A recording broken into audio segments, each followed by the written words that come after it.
And on this theme, I've been to a gym in Edinburgh in the town of Leith to see Ken Buchanan, one of the great British champions, world champion in the 1970s, and who many today reckon is better than the likes of Hatton and Kawasaki, the current stars. Yeah, I know all too well what he was like. I'll never forget sparring with him in the early 80s. He came over, it was in the latter stages of his career, but he came over to spar with me and to help me, to bring me on. And he was absolutely beautiful boxer. Everything off a left jab and hit you with combinations. Everything was, he had tremendous technique, and quintessential British boxing technique, fast jab, quick combinations. Everything was led with a jab, whether he was going forward, going back. And I'll never forget the first day of sparring. We sparred 8 rounds, and I'll tell you, my ears were ringing afterwards. He hit me so often I thought I was bloody surrounded. I learned more in that week of sparring with him than I'd learned in 2 or 3 years before that. He was absolutely fabulous and loved in America. He beat the great Carlos Ortiz in Madison Square Garden, fought the great Roberto Duran. He was fabulous, the first British fighter, living British fighter, to be inducted into the International Boxing Hall of Fame.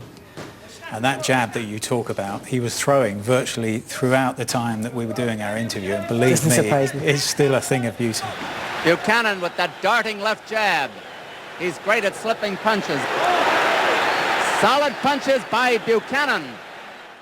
When I was 8-year-old, I started boxing. I was only 3 stone 2 when I won my first championship. 2 fights in one night, 1953.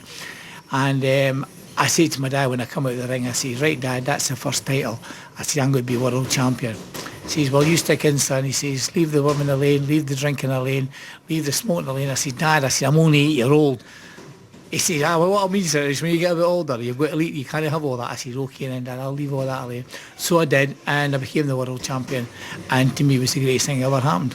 What afterwards, Ken, was the biggest fight you had outside the ring in trying to adapt to, shall we say, normal life, having been at the top of the tree in your particular profession?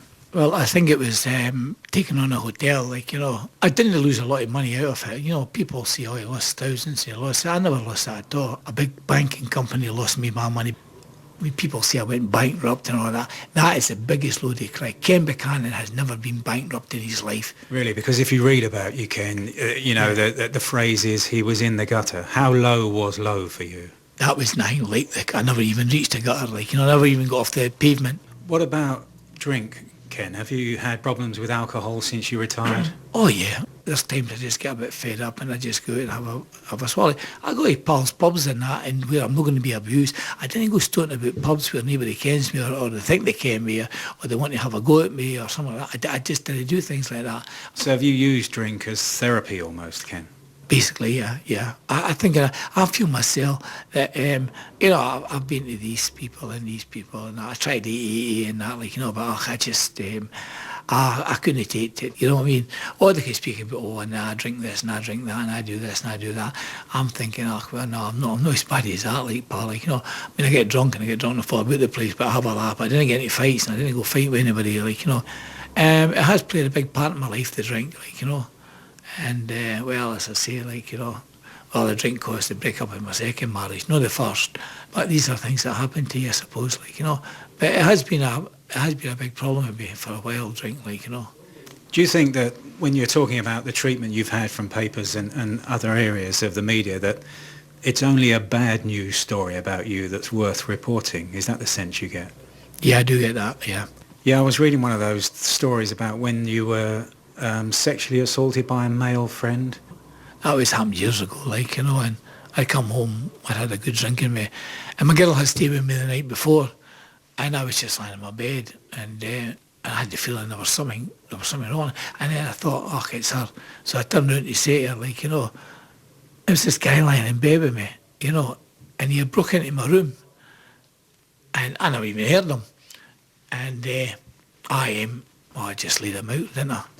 And I gave him a right doing, a right belting, I put him in hospital for I don't know how long, many weeks. I burst him up, but he only got what he deserves. Did you stop and think at that sort of time, what has my life come to? Yeah, basically, where I go for now.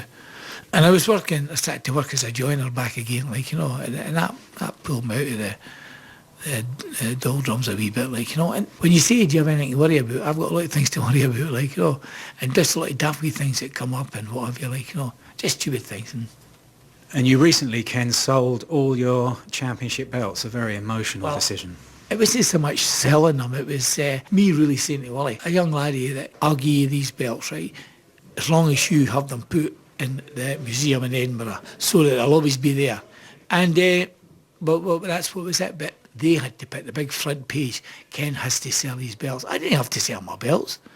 You know, sickens me. It just sickens me. Well, I would fight that story with evening news, but as my lawyer says, Kenny, it's going to cost a lot of money, and you don't have that money. So I'll tell you what, the only way I can make that money is making a comeback. And I'd be the oldest professional world champion ever to make a comeback. Because George Foreman was about one of the last, he was about 50-something. But it wouldn't be a legal fight with it. It'd be like what I did with the white-collar boxing, you know what I mean? So you're actually going to put the gloves on again? Well, I have to wait to see what the result of these things are for the lawyer that's working on my behalf. I have to see how much it's going to cost and so forth and that, like, you know. But surely that will sadden so many people, Ken, to see somebody who did what you did having to fight at 63. I'll be 64 in June. So, as I say, I know it's stupid, but I work out okay, and I'm still in good nick. And, but they all say that, Ken, don't they? And you should know more than any, because you look on at kids now. Yeah, I know, but it's difficult to give up, and it's difficult for me to make weight. I mean, I've got a broken back. I'm on painkillers for the rest of my life. I got that. Remember I told you about that guy that attacked me? Yeah, sure, and which is why I can't believe you're even contemplating it. Well, I shouldn't even be in a gym, right? But it's like, you know, I mean, I'm on painkillers the rest of my life, and I take them, and I've got to take them daily and everything, like, you know, because of the pains I'm in, and these things it doesn't help me anymore, like, you know. But I've still got to do it, like, you know. It's only way I can make money. For people that are pulling me up for something I don't think I'm guilty about. As I say, that's what they want to do. Well, that's what they have to do, and that's what I've got to do. One can only just look at what means I've got, and that's the only means I've got. And it would be going back in the boxing ring again. Okay, a lot of people are going to say, oh, you never get a licence. I didn't want a licence. I'm not interested in a licence. I just go with the white-collar boxing, whom I've been talking to and we've been speaking about it. And they were really wanting to hold up in Scotland, but I didn't want it to be in Scotland. I says, no, I'll have it down south, down in England somewhere. It's all just talk at the moment, like, you know. But I'll not be afraid to go through it, like, you know. I mean, it's just a fight, isn't it?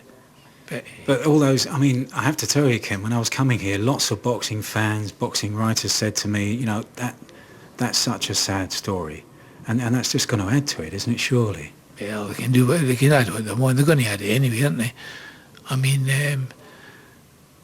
it doesn't matter. It doesn't really matter what decision I make as to whether I box again or I can't work. I mean, I could never get employed anywhere, like, you know, with my conditions. I mean, I walk about okay, I can run, I can swim, I can, you know, and I still feel my body's the only thing that could get me out of this trouble that I'm in.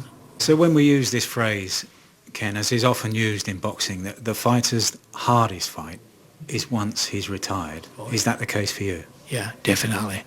You know, you sit down and you get time to reflect upon things that you've done in the boxing ring, and you've done with managers, you've done with promoters, and you say to yourself, I was worth a lot more than that. How did I allow him to take that off me, this amount of money? How did I fight for that man for that amount of money? Why was I in there so often, and what have you? And you think all the things what you could have done to have stopped it, but at the time I just wanted to be a boxer. I just wanted to be the world champion. That's all I wanted to be. The money I wasn't interested in. That was a bonus to me, being able to go home and put money in the bank and then keep the bank manager's face happy, like, you know, that I'm paying my mortgage. That's all I was concerned about. And that's all. Money hasn't been that to Ken Buchanan. It's just boxing and putting Edinburgh on top of the map in Scotland. That's all. I don't feel better about boxing anyway. I couldn't do that because it was my sport and I loved it. But would you do it again? Oh, I'd do it. Knowing what's come after? I'd do it tomorrow. But if I knew what I was doing, I'd make a few changes. Certainly a few.